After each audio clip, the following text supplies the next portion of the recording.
"Keep moving!" Elena shouted, as sections of the shaft began to collapse behind them. "We're running out of time!" They scrambled forward with renewed urgency, pushing through narrowing passages as the facility's structural integrity continued to deteriorate. The air grew hotter and filled with acrid smoke, suggesting that fires had broken out in multiple sections. "There," Dr. Chung pointed ahead to what appeared to be a grating that allowed dim light to filter into the shaft. "That must lead to the surface."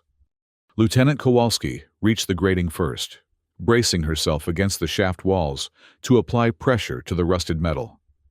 It resisted initially, then gave way with a sudden crack, falling outward to reveal the harsh, Karen landscape beyond. Fresh air, hot and abrasive with sand particles, rushed into the shaft. A welcome relief from the smoke-filled confines they had been navigating. One by one, they emerged onto the planet's surface, finding themselves on a rocky outcropping several hundred meters from the main facility entrance. From this vantage point, they could see the full extent of the attack. Multiple breaches had been made in the facility's perimeter defenses, with several access points now reduced to smoking ruins. Armed figures moved with tactical precision between defensive positions, engaging the remaining Earth-First security forces in coordinated strikes. "Those aren't Alliance troops," Kowalski observed, studying the attackers' movements. "No standard formations or equipment signatures." Elena activated her armor's enhanced visual systems, zooming in on the nearest group of hostiles. Their armor was unmarked, but showed design elements she recognized from various mercenary outfits that operated in the outer systems. What caught her attention, however, was the distinctive command style of their operation, the methodical approach to target prioritization, and the specific focus on key infrastructure. "Centauri Special Operations," she concluded, recognizing the tactical signatures. "Disguised as mercenaries, but the operation pattern is unmistakable." "Why would the Centauri government attack an Earth facility?" Dr. Chung asked, confusion evident in her voice. "They've been neutral in Alliance-Earth tensions for decades." "Not if they learned about Dane's technology," Elena reasoned. "A weapon that can neutralize Alliance defensive systems would threaten Centauri security as much as anyone else's. They might have been conducting their own intelligence operation and decided to eliminate the threat directly." A massive explosion erupted from the center of the facility, sending a shockwave across the desert landscape that nearly knocked them from their position. The ground beneath their feet trembled as secondary explosions followed in rapid succession. "Reactor containment has failed completely," Dr. Chung stated, watching as a massive plume of energy and debris erupted skyward. "The entire underground complex will collapse within minutes." "We need to move," Elena decided, scanning the surrounding terrain for the best escape route.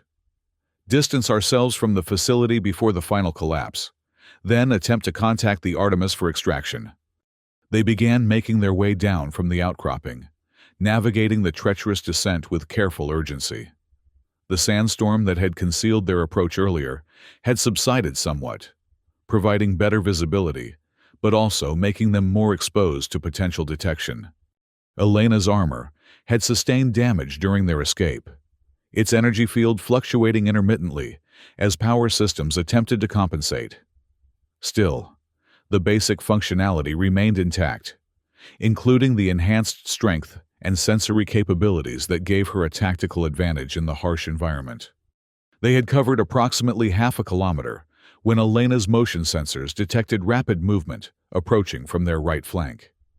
She signaled for Kowalski and Dr. Cheng to take cover behind a large rock formation, just as a transport vehicle crested a nearby dune.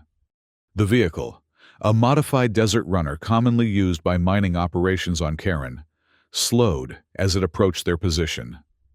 Elena readied her weapon, prepared to defend her team if necessary.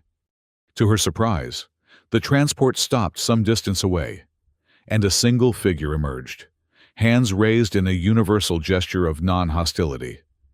Even more surprising was the figure's identity, revealed as he removed his protective helmet.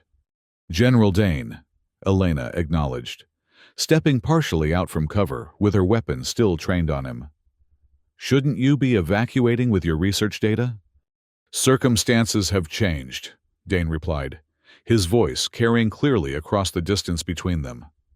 The Centauri attack was more comprehensive than anticipated. They targeted our escape vessels before we could complete the evacuation.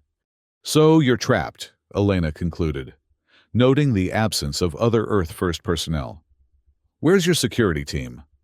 Creating a diversion to cover my departure, Dane answered, with the cold practicality that had made him both respected and feared during his Alliance service. Unfortunately, the prototype technology was lost in the initial attack.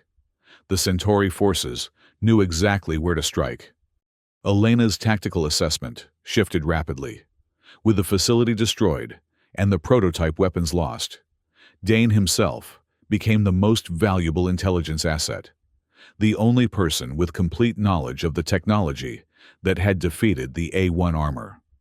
You're proposing a deal, she realized. Your knowledge in exchange for extraction. A temporary arrangement of mutual benefit, Dane confirmed. The Centauri forces will kill me if I'm captured. You know their methods as well as I do. The Alliance, at least, would keep me alive for interrogation and trial. Elena considered the situation carefully. Capturing Dane would fulfill their primary mission objective more completely than they could have hoped. His knowledge of the vulnerability in Alliance defensive systems was crucial, both for developing countermeasures and for preventing the technology from spreading to other potential adversaries. Lieutenant, contact the Artemis, she ordered Kowalski. Inform them we have a high-value asset for extraction, along with recovered intelligence on the target technology. Kowalski nodded and moved to higher ground to establish a clearer communication signal. Dr. Chung remained beside Elena, studying Dane with a mixture of scientific curiosity and moral repugnance. Your work cost lives, General, Dr. Chung said quietly. Alliance personnel on the station. Your own people here, all sacrificed for a technology you barely understand. Progress always has a cost. Doctor, Dane replied, unmoved. The manuscript I showed you is merely the beginning. There are other artifacts, other sources of knowledge that the Alliance has suppressed or ignored because they don't fit neatly into their established scientific models. If you know of such sources, you'll provide that information as well, Elena stated firmly. Complete cooperation, or no deal. Dane smiled thinly. Of course, Colonel. My only desire is to ensure humanity benefits from these discoveries, even if the path I chose proved imperfect. A distant explosion drew their attention back to the facility, where the battle between Earth-First defenders and Centauri forces continued. The Centauri were clearly winning, systematically eliminating resistance as they secured the perimeter. They'll begin a search pattern once they've secured the facility, Dane observed. We have perhaps 30 minutes before they locate us. Artemis is responding, Kowalski reported, rejoining them. They're breaking orbit now for extraction. ETA 12 minutes to our position. Then we should move to the designated extraction point. Elena decided. General, you'll surrender any weapons and communication devices immediately. Any attempt to compromise this extraction will result in your immediate abandonment to the Centauri forces. Is that understood? Perfectly, Dane agreed, slowly removing a sidearm and placing it on the ground. Though I should mention one additional complication. Elena's combat instincts flared instantly. What complication? The technology used to defeat your armor, the dimensional compression effect. It wasn't entirely lost in the attack. Dane revealed. I'm wearing a prototype version now. Before Elena could react, Dane's right arm blurred with unnatural speed, extending toward her in a precise, striking motion. Even with her enhanced reflexes and armor systems, she barely managed to shift position, causing his attack to strike her shoulder rather than the central power node he had been targeting. The effect was immediate. a localized failure in her armor's defensive field, allowing Dane's strike to connect directly with the physical structure. Warning indicators flashed across her neural interface as the armor's integrity was compromised. Lieutenant Kowalski responded instantly, drawing her weapon and firing a precision shot that caught Dane in his left leg, causing him to stagger backward. Dr. Chung took cover, her scientific expertise offering little in direct combat. "Did you really think I'd surrender my life's work?" Dane snarled, regaining his balance despite the injury. The Alliance would bury this technology, deny humanity its rightful advancement. Elena's armor systems were attempting to compensate for the damage, rerouting power to maintain critical functions. The strike had been less effective than his previous attack on the station, whether due to the prototype nature of the device or Elena's defensive adjustments. The field disruption had been more limited. "You're outnumbered and injured," Elena stated calmly, her weapon now leveled at Dane's chest. "Your facility is destroyed. Your forces defeated. There's nowhere to go, General." Dane's expression shifted from anger to a cold calculation she recognized from his legendary tactical reputation. "Perhaps. But I still have one advantage you haven't considered." He raised his right arm again, but instead of attacking, he activated a concealed control panel integrated into his armor's gauntlet. A high-pitched whine emanated from the device, not directed at Elena, but at the ground beneath their feet. Too late. Elena realized his true intention. The dimensional compression technology wasn't limited to defeating armor. It could affect any physical structure, including the unstable rock formation they were standing on. "Move!" she shouted to Kowalski and Dr. Chung, already lunging forward to tackle Dane before he could complete whatever he had initiated. The ground cracked and shifted beneath them as the device created localized distortions in the underlying rock structure. What had appeared to be solid terrain began to collapse, revealing a previously hidden fissure that widened rapidly under the influence of Dane's technology. Elena reached Dane just as the ground gave way completely. Her armored hand closed around his wrist, interrupting the device's operation.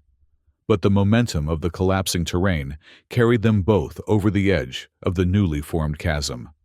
For a disorienting moment, they were in free fall, tumbling together into the darkness below. Elena's armor automatically engaged emergency protocols, attempting to stabilize her descent. Dane, lacking such protection, grabbed desperately at her as they fell. They struck a ledge approximately 15 meters down, the impact partially absorbed by Elena's armor, but still jarring enough to momentarily disorient her. Dane was less fortunate, landing awkwardly with a cry of pain as his already injured leg took the brunt of the fall. The ledge, part of an extensive network of natural formations that honeycombed Charon's unstable crust, extended into a narrow tunnel that disappeared into darkness. Above them, Kowalski's voice called down, barely audible over the continuing collapse of the surrounding terrain. "Colonel, can you hear me?" "We're alive," Elena responded, her armor's communication systems amplifying her voice. On a ledge approximately 15 meters down, Dane is injured but contained. "The extraction point is compromised," Kowalski reported. "Massive surface instability spreading outward from your position. Dr. Chung says it's some kind of chain reaction in the planet's crust." Elena turned to Dane, who was attempting to activate his gauntlet device again, despite his injuries. With a precise strike, she disabled the mechanism completely, crushing the delicate components beneath her armored fist. "What did you do?" she demanded, lifting him partially off the ground by his armor's collar. Despite his predicament, Dane managed a pained smile. "Insurance policy. The dimensional compression technology can be weaponized in ways you haven't imagined. What you're witnessing is just a small demonstration of its potential when applied to geological structures." The implications were staggering. A weapon that could destabilize planetary crusts, potentially rendering entire worlds uninhabitable. No wonder the Centauri had launched a direct attack rather than risk such technology spreading. Kowalski, Elena called up. Her decision made. Take Dr. Chung and proceed to the secondary extraction point. Have the Artemis lock onto my armor's signal for a separate pickup. Colonel, Kowalski began to protest. That's an order, Lieutenant. Elena cut her off. The doctor's knowledge of this technology is critical. Get her to safety and ensure the Alliance receives a complete briefing on everything we've learned. There was a moment of hesitation before Kowalski responded. Understood, Colonel. Good luck. Elena turned her attention back to Dane, who was watching her with a mixture of pain and calculating assessment. You're going to help me find a way out of here, she informed him, her tone leaving no room for argument. And then, you're going to provide the Alliance with everything you know about this technology, its capabilities, limitations, and potential countermeasures. Or what? Dane challenged, though his position gave him little leverage. You'll leave me here to die? No, Elena replied evenly. I'll drag you out regardless. But your cooperation determines whether you face a military tribunal as a valuable intelligence asset or as a war criminal responsible for multiple acts of terrorism and attempted planetary destabilization. Another tremor shook the tunnel, dislodging rocks from above and emphasizing the precariousness of their situation.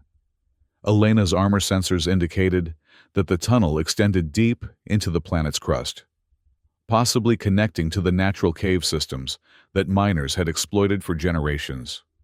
The tunnel seems to lead toward a more stable region, she observed, scanning ahead with her armor's enhanced sensors. Can you walk? Dane grimaced as he tested his injured leg. With difficulty. The dimensional device requires precise calibration to function effectively. Your attack damaged it beyond repair. Good, Elena stated flatly, helping him to his feet with deliberate roughness. Then we're proceeding on equal terms. Hardly equal, Dane commented, gesturing to her A1 armor. Though I've demonstrated its vulnerabilities, your suit still provides significant advantages in this environment. Advantages I'll need to get us both out alive, Elena pointed out pragmatically. Now move. The structural collapse is expanding, and I have no intention of being buried under half a mountain. They began making their way down the tunnel, Elena supporting Dane when necessary, but maintaining a vigilant guard against any potential treachery.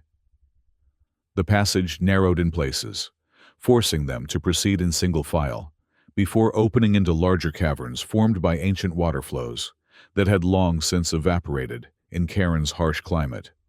After approximately 20 minutes of difficult progress, they reached a junction where multiple tunnels converged in a natural chamber. Elena's sensors detected a faint air current from one passage, suggesting it might lead toward the surface. That way, she indicated, guiding Dane toward the promising route. Your armor's power reserves must be running low, Dane observed, studying the fluctuating intensity of the crimson energy lines. The strike I landed, combined with your extended operation in this environment, you're approaching critical levels, aren't you? Elena didn't confirm his assessment, but he wasn't wrong. The damage from his attack had compromised her power distribution network, causing the armor to consume energy at an accelerated rate. The diagnostic warnings in her neural interface suggested perhaps 30 minutes of full functionality remaining before emergency conservation protocols would engage. Worried I won't have the strength to drag you out, she countered, maintaining her confident demeanor despite the concerning readings. Merely observing that our situation is more balanced than you might wish to acknowledge, Dane replied. After a moment's pause, he added more seriously, You know the Alliance will suppress this technology once they have it. They'll classify everything, bury the research, ensure it never sees practical application, even for beneficial purposes. Beneficial? Elena echoed incredulously. You were planning to weaponize it against Alliance worlds. That was one application, Dane conceded. But the dimensional principles involved have implications far beyond weapons technology. Energy generation, medical applications, space travel. The manuscript contains theoretical frameworks that could revolutionize a dozen fields, all of which will be locked away because the Alliance fears any disruption to their carefully maintained status quo. Another tremor interrupted their conversation, this one more violent than before. The tunnel ahead partially collapsed, forcing them to take cover as dust and debris filled the air. "The chain reaction is accelerating," Dane noted once the immediate danger had passed. "My device may have triggered a more significant geological event than intended." "All the more reason to find an exit quickly," Elena responded, already assessing alternative routes. Her armor's sensors indicated a promising passage to their left, slightly narrower, but showing signs of greater stability.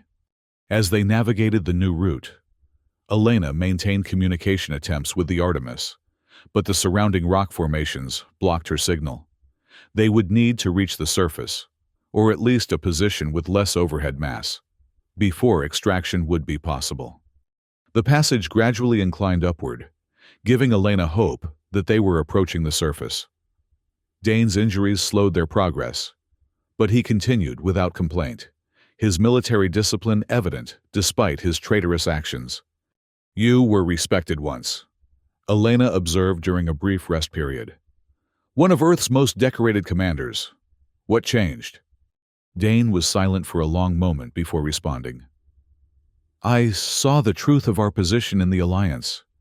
Humanity brought into the galactic community, not as equals, but as junior partners to be managed and contained.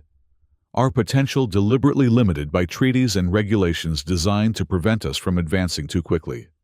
"That's a convenient narrative for justifying your actions," Elena noted. "But the Alliance was formed as a partnership of equals. Earth has the same representation as any other member world. Equal representation in a system designed to maintain the existing power balance," Dane countered. "You've served long enough to see it, Colonel. The way innovative human technologies are scrutinized and restricted, while similar developments from Centauri or Proxima sources are fast-tracked for approval." Elena couldn't entirely dismiss his observation. There had been instances where human-developed technologies faced more rigorous review processes. Though official policy maintained, this was due to Earth's historically aggressive expansion rather than any inherent bias.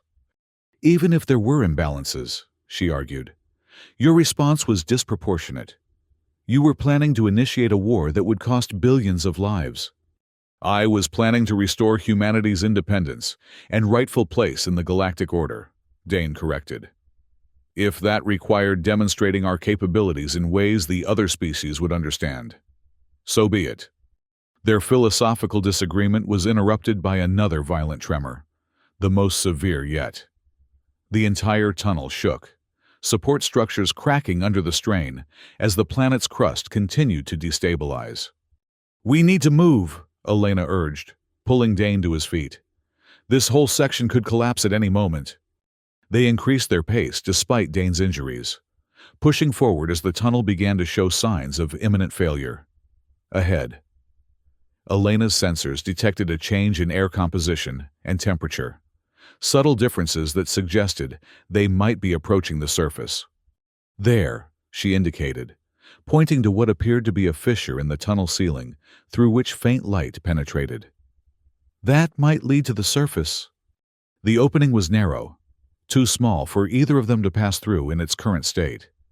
Elena's armor still had enough power for enhanced strength functions, but using them would further deplete her dwindling reserves. "Stand back," she instructed Dane, positioning herself beneath the fissure. Her armor's crimson energy lines intensified as she redirected power to the exoskeleton's actuators, preparing to enlarge the opening. With a precisely directed strike, she struck the rock surrounding the fissure, causing it to crack and expand. A second blow widened it further, and a third created an opening just large enough for a person to squeeze through. "You first," she ordered Dane, maintaining her guard despite their seemingly cooperative effort to escape. Slowly, Dane complied, allowing Elena to boost him up to the opening. With some difficulty due to his injured leg, he pulled himself through, disappearing from view momentarily before his face reappeared at the edge. "We're near the canyon rim," he reported. "Approximately 30 meters below the surface level, on a protruding ledge. There appears to be a viable climb to the top." Elena activated her armor's scanning systems one final time, confirming his assessment before conserving the remaining power for the climb ahead. With careful movements, she pulled herself up through the opening, emerging onto a narrow rock shelf that extended along the canyon wall. The sight that greeted her was both awe-inspiring and terrifying. The massive canyon they had first traversed during their approach to the facility had widened dramatically, its walls destabilized by whatever chain reaction Dane's device had triggered. In the distance, huge sections of terrain were collapsing into newly formed fissures, creating a spreading pattern of destruction that was visible even from their position. "Your small demonstration is destroying half the continent," Elena observed grimly, watching as another section of the distant landscape collapsed into the spreading chasm. "An unexpected magnitude," Dane admitted, studying the devastation with scientific detachment despite their precarious situation. "The dimensional compression effect appears to have triggered a cascading failure in the planet's natural fault lines. Fascinating, if unfortunate." Elena checked her armor's communication systems, finding that their new position allowed for potential contact with orbiting vessels. She activated the emergency beacon, broadcasting on the Artemis's secure frequency. "Let's hope your ship is still in position," Dane commented, noting her actions. "The Centauri forces may have expanded their objectives once they realized the extent of the technology involved. The Artemis has stealth capabilities that exceed anything the Centauri could detect." Elena responded confidently, though privately she shared his concern. If the attack had been as well coordinated as it appeared, the Centauri might have planned for Alliance extraction attempts. Her worry proved unnecessary. Within minutes, her armor's communication systems picked up a response signal from the Artemis, acknowledging her beacon and confirming approach for extraction. "They're coming," she informed Dane. "Lieutenant Kowalski and Dr. Cheng are already aboard." "And what happens when we return to Alliance space?" Dane asked, his expression unreadable. "A military tribunal? Summary execution for treason?" "That's not how the Alliance operates," Elena replied firmly. "You'll face trial for your actions. Yes, but your cooperation and your knowledge of the technology will be considered in your defense." Dane studied her for a long moment, as if weighing the sincerity of her assurance against his own calculations of risk and benefit. Finally, he nodded slightly. "The manuscript wasn't the only source," he revealed, his voice quieter now.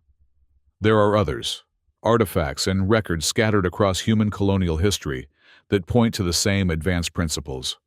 The Alliance has cataloged some without recognizing their significance."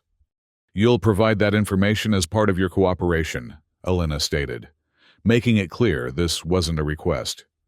"I will," Dane agreed, surprising her with his apparent sincerity.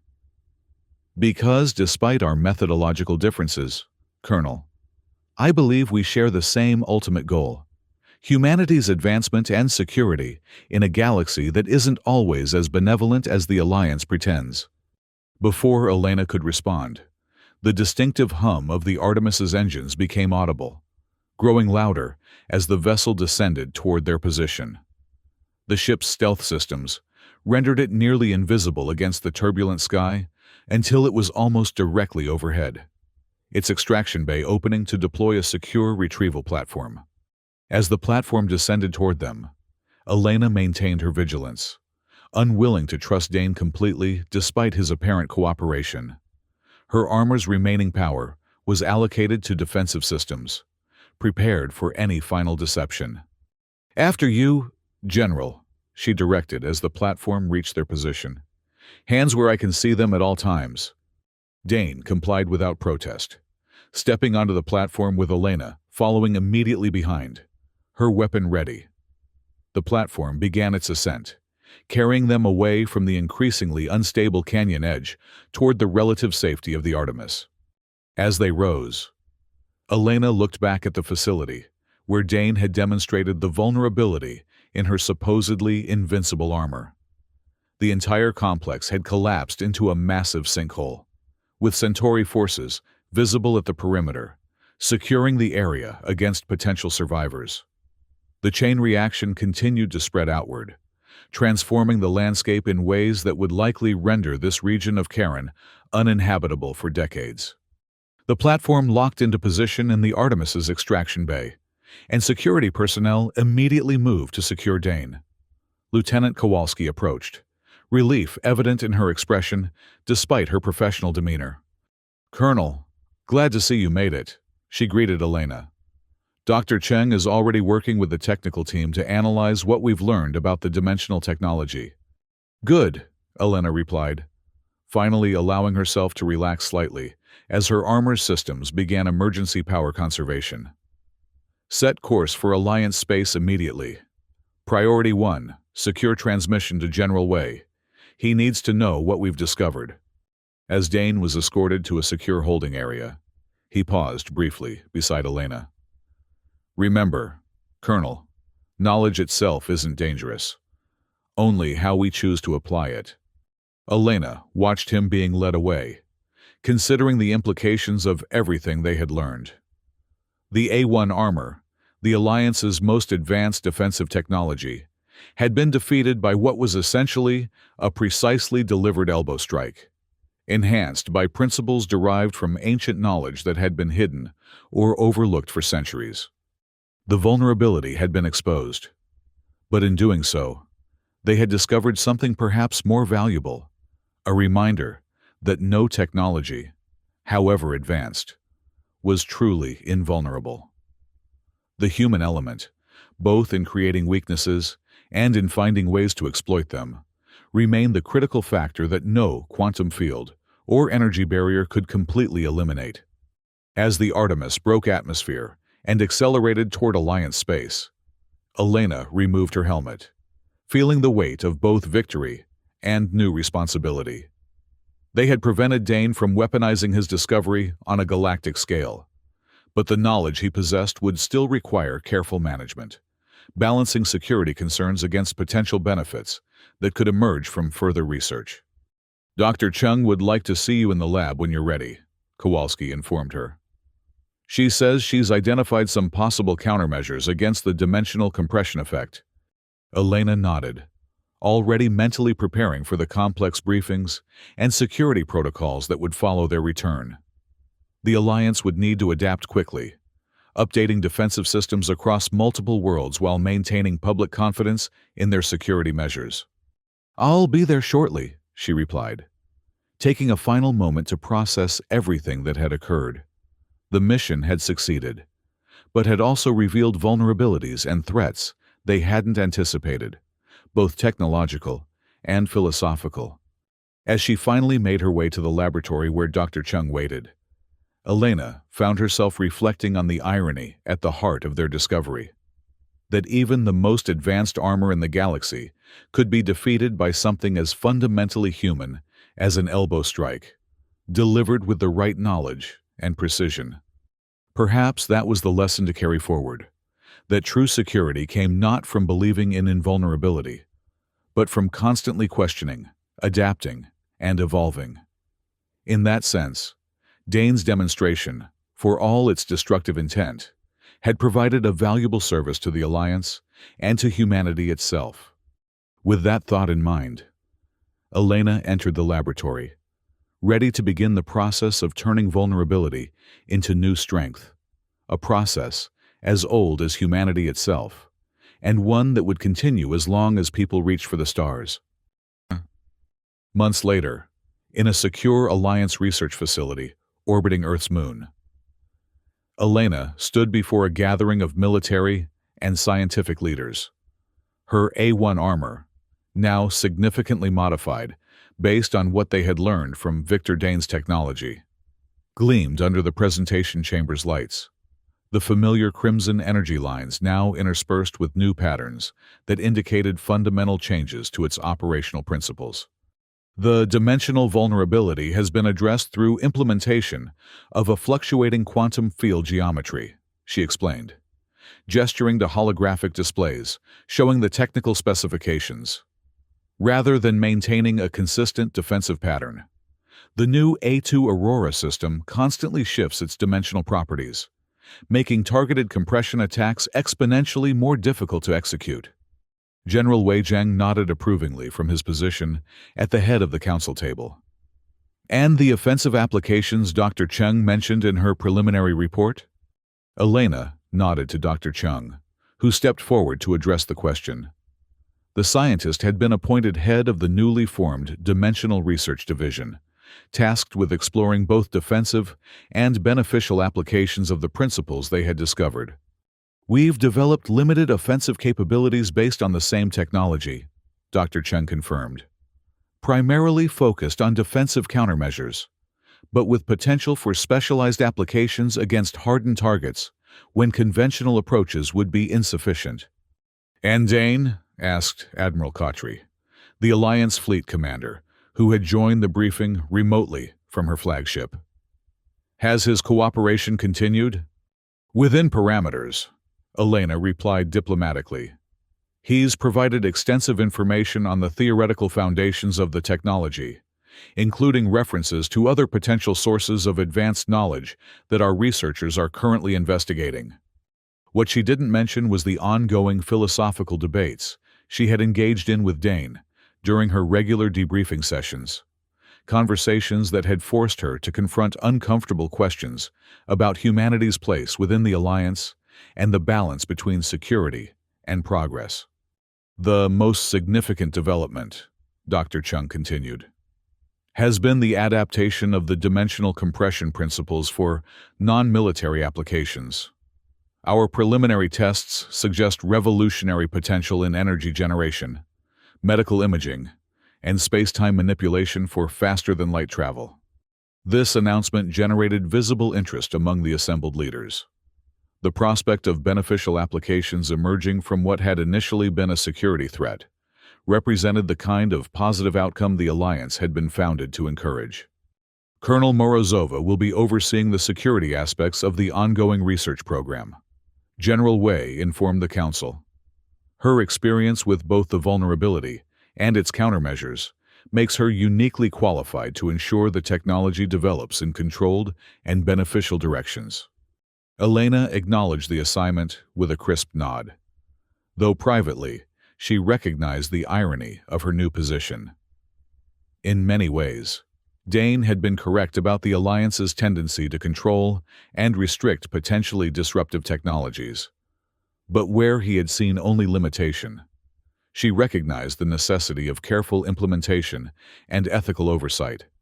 As the briefing concluded and the Council members dispersed to their various responsibilities, Elena remained behind with Dr. Cheng, studying the holographic displays of the new armor design.